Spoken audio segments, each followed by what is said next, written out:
From the studios in San Diego, California, this is Frank Fired Up here on the Mixed Up Sports Network. Here on this Friday is the 22nd day of July 2016. Of course, two big series for the Mets and for the Yankees starting up tonight, and that's where we'll begin a three-game set for both teams. The New York Yankees at home against the San Francisco Giants, the New York Mets on the road against the Miami Marlins, and we will continue the trend that we have set over the course of this week, and that is beginning with the New York Yankees, who once again go into this series with a do we buy or do we sell mentality.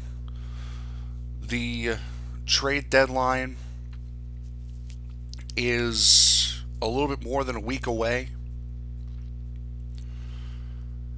And with every series, as I went over on Monday, with every series comes just another question, another possibility to sell or buy. The way the Yankees look right now, again, personally, I would stand put. And I know I've pretty much rooted for them to stand put. And I've definitely found Yankee baseball a little bit more interesting because of this factor over the course of the last week. To see what the Yankees are going through right now, with every game meaning, do we buy or do we sell, or do we blow it up, or do we keep going, do we keep forging forward? And it has definitely made the team a lot more interesting. Still a game over 500. You're 7 games out of the division right now, with the Red Sox winning again yesterday against the San Francisco Giants. You are closer than you were in the wild card, 5.5. Now you are the third team below the cut line over the last series, jumping Seattle, Kansas City, and Chicago. Game and a half behind Detroit, who won yesterday, so you don't get any help there. Oakland also won yesterday. You don't get any help there. But right now, the way I'm looking at these Yankees is as follows. Do not deny a trade that you know you're going to want. In other words, if that Schwarber deal is on the table and if you have to give up Aroldis Chapman to do it, don't say, you know what, we're not selling. No. You take that deal. There are certain deals, whether or not you're buying or selling or standing put, that you do not pass up on. And a deal for Kyle Schwarber is one of those. A lot of the Cubs people say he's off the table. A lot of the Yankees people saying we're still trying for him.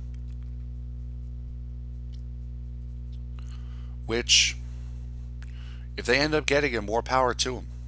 The Yankees will have, finally, a young stud. And could you imagine Kyle Schwarber at Yankee Stadium with those short corners? My goodness. To be honest, at this point,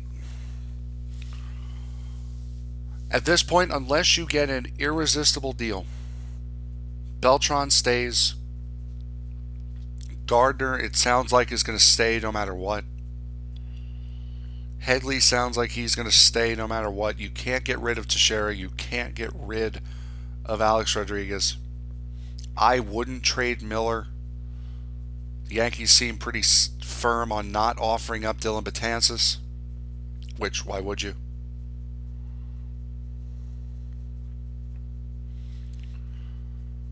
I see the Yankees making one move, and if that one move is Chapman for Schwarber or Miller for Schwarber, I would much rather give up Chapman.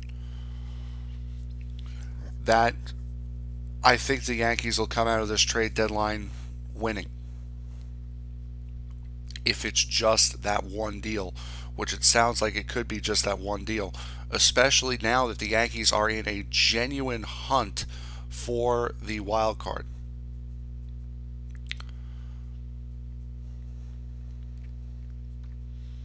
Seattle gained a half a game on you yesterday because the Yankees lost yesterday and Seattle didn't play. So everyone behind you gains a half a game. Everyone in front of you gains a game.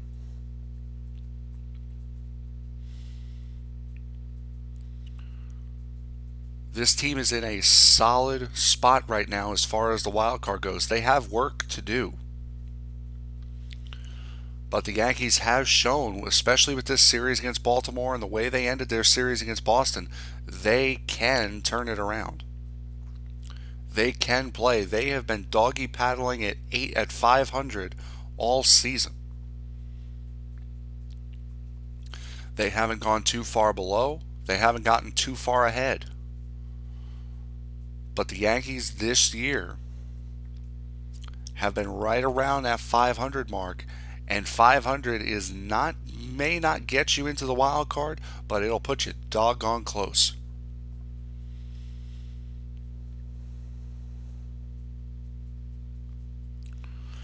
Giving up Chapman, you don't really lose much.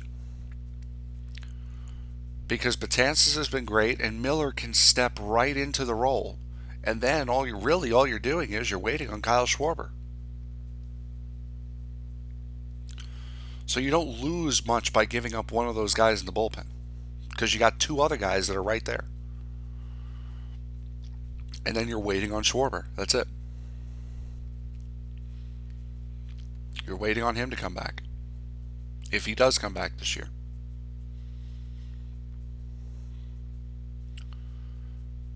Sitting at a winning percentage of .505 at the moment.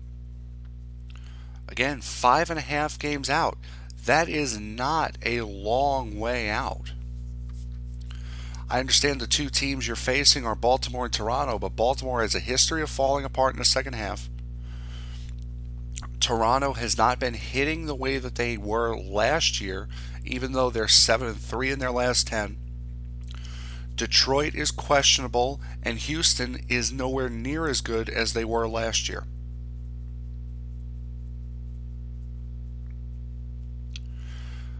There is a chance for the Yankees to somehow pull out a wild card. Because not only do they have problems, but the teams ahead of them have problems as well. The teams behind them have problems. Seattle just got Felix Hernandez back. Kansas City Royals are at 500. These are the defending world champs. Have not looked like it at all.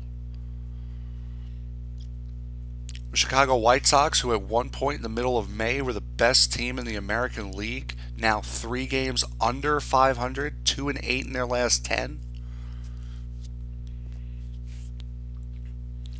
And you may not see much out of Oakland. You may not see much out of Minnesota or Tampa Bay or Minnesota. But the Angels are 8-2 in their last 10 and are currently on a 6-game winner. They're still 9 games under 500. But the Angels may not be out of this.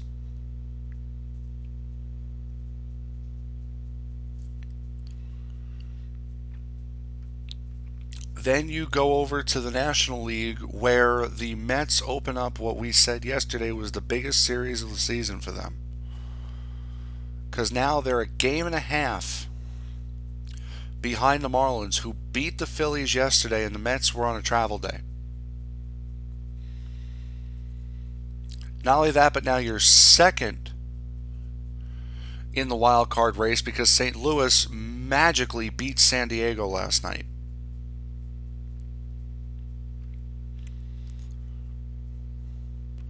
This is a big series for the Mets. To play the Miami Marlins, a team that nobody expected to be a threat this year, is now the Mets' direct opponent. Because with the way it's looking right now, the Mets are not clawing back the deficit to Washington. They did a fantastic job. They need another trade at this deadline. Who are you going to go out and get? You really think a guy like, why would you go out now and get a guy like Evan Longoria when you just got Jose Reyes? Why would you trade a guy like Neil Walker who, one, isn't going to be on the team next year anyway, and two, has 20 home runs, 21 home runs? Why would you do that?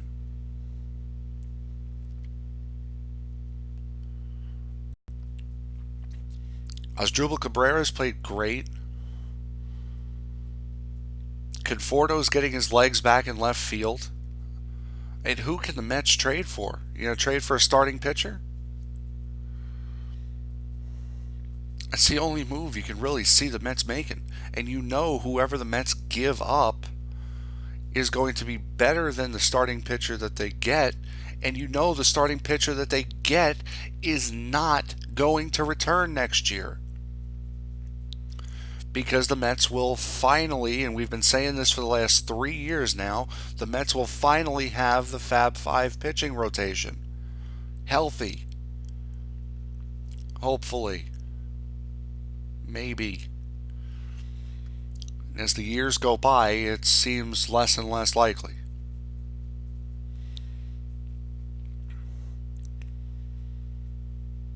But no trade really makes sense, and if the Mets do make a trade, they're going to need a big Yoenis Cespedes-esque impact.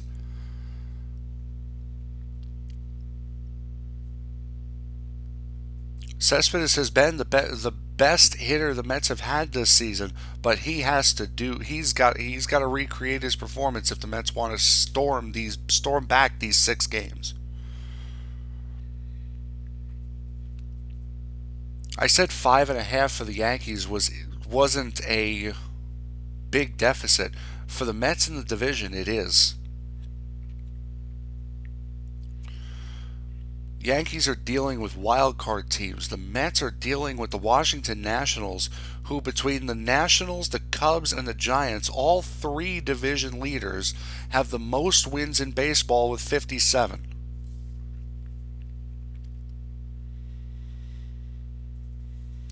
Then you got Cleveland with 56, Texas with 55, and then Boston and Baltimore, and Toronto for that matter, with 54.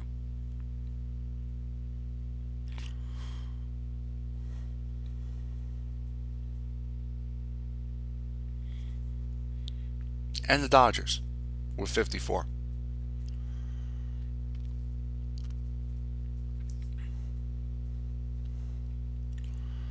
Six games for the Mets in the division, especially with the way the Washington Nationals have played. When you have 4 guys in the lineup every night that are hitting over 300, and when you have one of the most feared young hitters in the game in your lineup, like the Nationals do,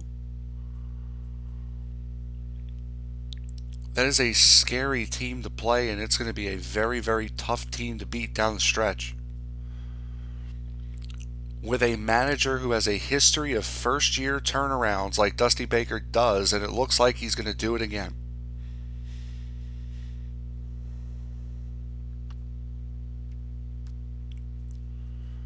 But right now, the Mets need to focus on the Marlins. They're a game and a half out in the division and in the wild card with Miami. This series could change that. This series can put them ahead. It's not going to give them a cushion. The Marlins gave themselves a cushion by beating the Phillies last night.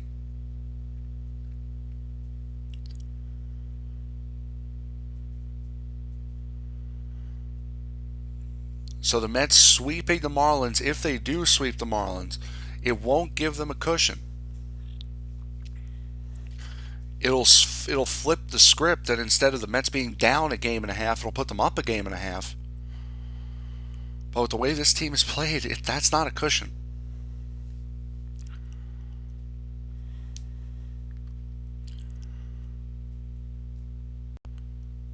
The Marlins have been very, very difficult with the Mets this year. That, and you're throwing Logan Brett, who is not a starter.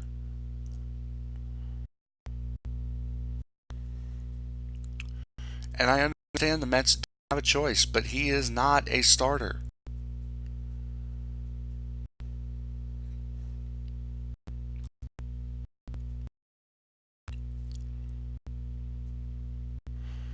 And for the Mets, after this Marlins series,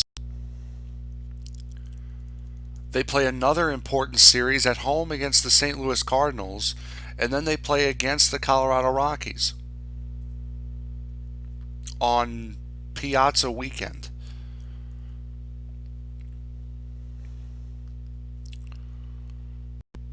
They play the Marlins, who have been incredibly difficult with them this year. Marcell Ozuna, not so much, but Giancarlo Stanton, definitely.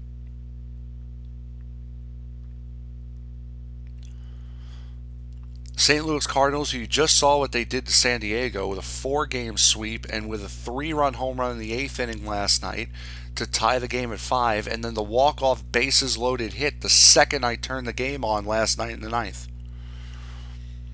I turned that Padre game on last night. I saw the pitch, the hit, and the game was over. I'm like, wow, last time I saw it, it was 2-0 San Diego. And the Cardinals ended up winning 6-5.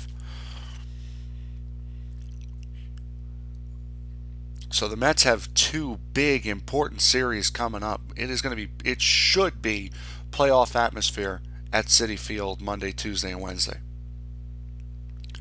Then you have the Colorado Rockies, who you get a little bit of a break that you're not playing them out in Colorado, but the Rockies have not been kind to the Mets at Citi Field.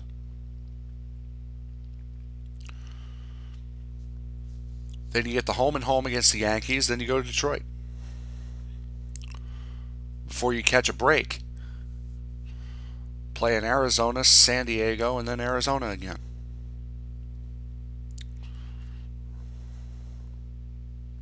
Then it's right back on it. Really, for the rest of the year. The Mets will play, really, if you think about it, after the Yankees series, the Mets will play 5 meaningless series the rest of the year. The Diamondbacks, both home and away, the San Diego Padres at home, those both come up in August. Then they play the Cincinnati Reds in September, and then the Twins in September. Those are the only 5 series that don't mean anything the rest of the way.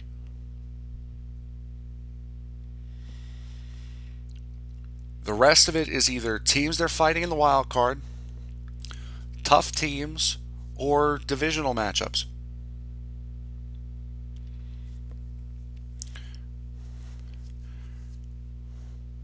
And the Mets will not get another chance to directly play the Nationals until September 12th, 13th, and 14th in Washington, and the 2nd, 3rd, and 4th of September.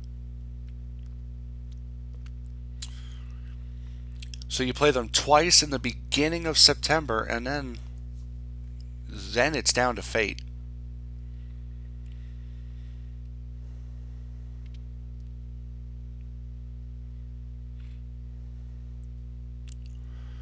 Big series upcoming for the Mets.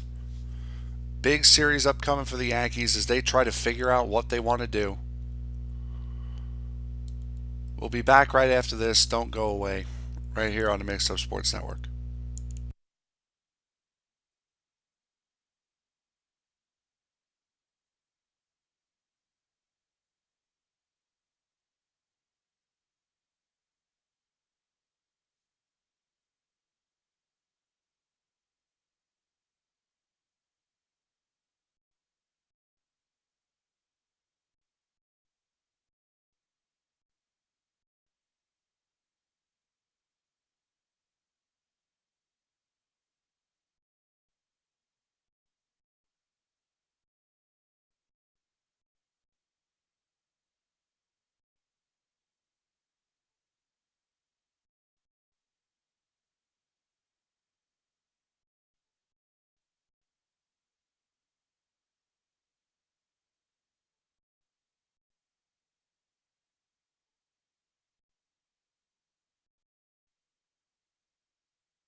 All right, we're back here on the Mixed Up Sports Network. This is Frank Fired Up. Not sure whether or not we're going to be doing Mixed Up Sports Live today. I know Krusha had an appointment today, and Nick is otherwise occupied right now. But we'll keep you updated on that in the next half hour. Going to the NHL, Chris Kreider agrees to a contract with the New York Rangers. Well, speaking of which, Nick just said he won't be able to make it. So, no Mix Up Sports Live today. First time in the history of the network. Remember, it started with just that show on Mondays and Fridays, and now it's the first time we're not going to do the show. So took almost 8 months before we missed the show. But anyway, getting back to it, Chris Kreider has agreed to terms with the New York Rangers on Friday, avoiding their scheduled arbitration hearing. The details of the contract are unknown, but the CBC reporting that it's a 4-year, $18.5 million contract with Chris Kreider, which was a very important contract that the New York Rangers got signed. Coming out today, also, was the national TV schedule for the NHL, which is going to be dominated by the Chicago Blackhawks and the Philadelphia Flyers. By terms of dominating, I mean the Chicago Blackhawks and the Philadelphia Flyers will play a quarter of their season on national television. The Blackhawks will get 21 nationally televised games, and the Philadelphia Flyers will get 20. Okay? From there, you get the Boston Bruins, who have 17. The Rangers and the Penguins get 15. The Capitals get 14. The Red Wings get 13. The Minnesota Wild and the St. Louis Blues get 12. The San Jose Sharks get 11. The Arizona Coyotes, Carolina Hurricanes, Columbus Blue Jackets, Florida Panthers, New Jersey Devils, and the Toronto Maple Leafs only get one nationally televised game, which was kind of interesting since Austin Matthews is supposed to be the next Sidney Crosby, and he's only getting put on the national stage once this year. Only Canadian teams will not be on national television at all. The Calgary Flames, the Edmonton Oilers, which is really shocking for the Connor McDavid factor. The Ottawa Senators, Vancouver Canucks, and the Winnipeg Jets, again, will not be on national U.S. television at all this season. Beyond that, you're looking at the Islanders getting 6 nationally televised games this year. For the New York teams,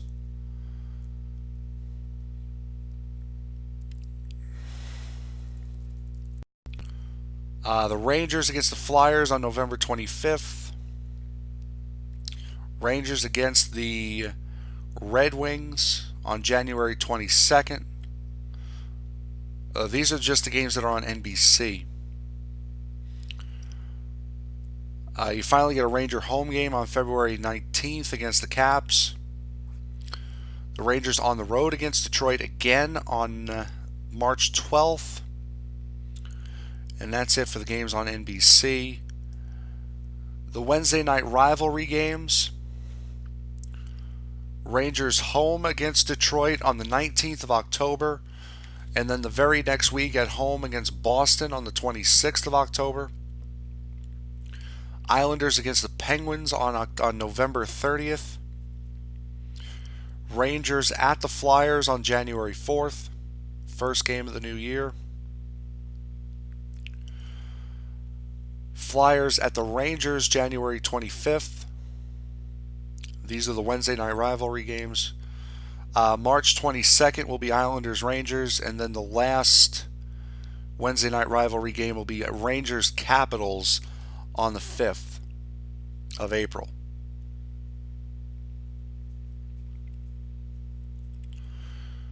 Sunday night hockey on MSNBC, on NBCSN rather. The Rangers on April 2nd against the Flyers. They're going to do a game on April 9th. Probably a playoff game.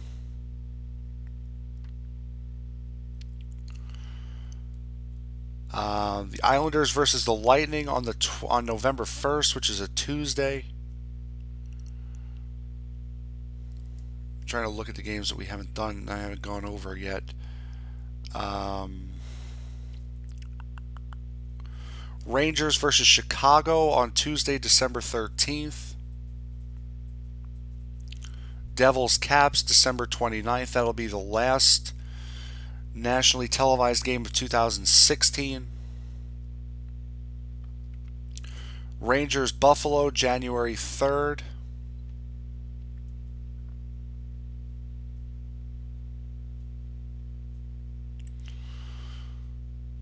Again, just trying to look through all the games I haven't said yet. Rangers Buffalo in Buffalo, Thursday, February 2nd. Islanders Flyers, Thursday, February 9th. Rangers Blue Jackets, Monday, February 13th. So really any middle of the week games. Thursday, February 23rd, Islanders Canadiens.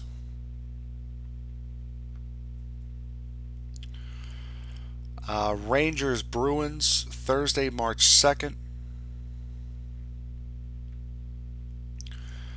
Islanders Hurricanes in New York, Monday, March 13th.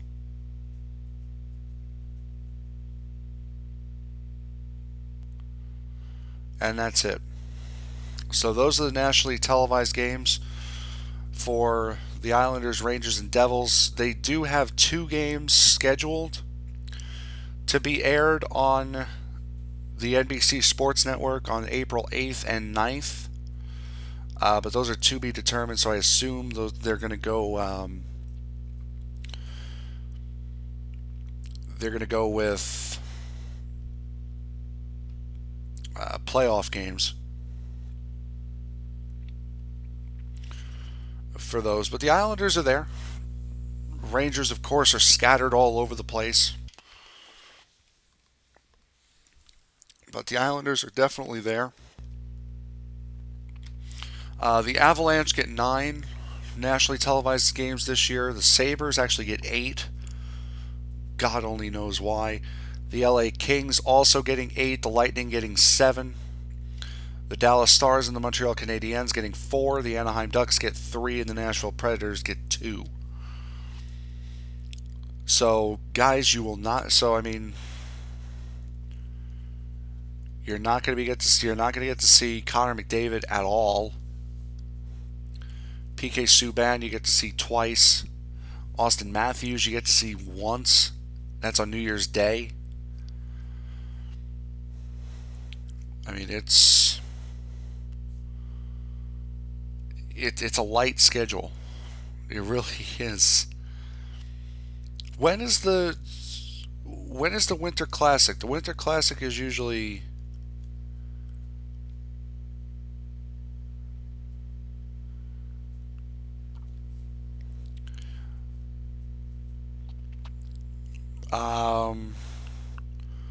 Austin Matthews and the Leafs will have the Centennial Classic outdoor game on January 1st. Televised on NBC. It's New Year's Day, isn't it? The Winter Classic?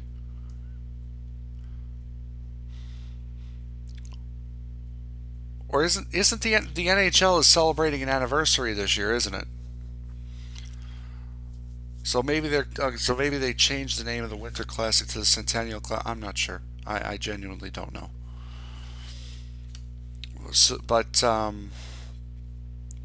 that's the national game. So New York tri-state area, you get 22 national games this year. 15 of them go to the Rangers. Again, 6 go to the Islanders. Only 1 goes to the Devils. Chris Kreider, as we said, agreed to terms with the Rangers. Reported 4 years, $18.5 million. The Rangers also re signed Kevin Hayes. Terms of the contract have not been released or speculated, but the Rangers do get two of their guys back, avoiding arbitration. Kevin Hayes and Chris Kreider back to the Blue Shirts. For both these teams, you're looking at free agency. For both these, for really all three of these teams, a lot of them don't have players signed quite yet. The Devils, big names you're looking to still sign. Patrick Elias still hasn't signed. Tyler Kennedy still hasn't signed. Reed Boucher still hasn't signed either. For the Islanders, they've re-signed most of their Group 2 free agents. Christopher Gibson, minor league goaltender, and Kirill Petrov, minor league player, still haven't signed. Steve Bernier, who I don't expect him to sign at all. Really, you just look at, for the Islanders, you're really just looking at minor leaguers who have not signed. Of course, you lose Matt Martin to Toronto, you lose Franz Nielsen to Detroit, Kyle Oposo to Buffalo, Brian Strait to Winnipeg, Joe Whitney, who was down in the minor leagues all season, to Colorado, Mike Halmo to Tampa Bay. Marek Zidlicki still hasn't signed. Again, Bernier and Zidlicki, I don't see them signing. For the Rangers, you're still looking at Dan Boyle. You're still waiting for him to re-sign. Matt Lindblad. You're looking to sign Dominic Moore, who I believe, didn't he just get swooped up by somebody? I could have swore I just saw his name in the news recently. But those are the big names at least that are still waiting to sign with the New York area teams, and there really aren't many big name free agents out there. You're looking at role players and minor leaguers as far as what is still out there. So still plenty of time in NHL free agency to go. Still plenty of time before the season begins. We'll be back right after this. You're listening to Frank Fired Up on the Mixed Up Sports Network. Don't go away.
All right, we're back here getting ready to wrap up the program. A couple things really quick that we do want to go over. The NFL is mulling over the decision to suspend Steelers running back Le'Veon Bell for the first 4 games for missing several drug tests. While Bell's case is still under review, the news cannot be welcome for the Steelers or for Bell. Yeah, so apparently he has missed. Let's see. Last year, Bell had a 3-game suspension for violating the league's substance abuse policy, which was reduced to 2. Arrested back in 2014 for possession of marijuana and DUI. So now he could be going for 4 games for just not taking the drug tests. And for Pittsburgh, that means him missing Washington, Cincinnati, Philadelphia, and Kansas City. So you're looking at 2 conference games, 2 home games. Both of those conference games are home games, and then you're missing 2 interconference games. So could be, Bell played only 6 games last year, with 1 with the suspension and 2 with injury. So, you could possibly not be seeing him again for the first 4 games of the year. More on that, more likely than not on Monday. But news that has come out yesterday, and that is that the NBA will be moving the 2017 All-Star Game from Charlotte to, they're saying the lead choices are either New Orleans, I believe it's New Orleans, Chicago, New York. Madison Square Garden, not the Barclays Center.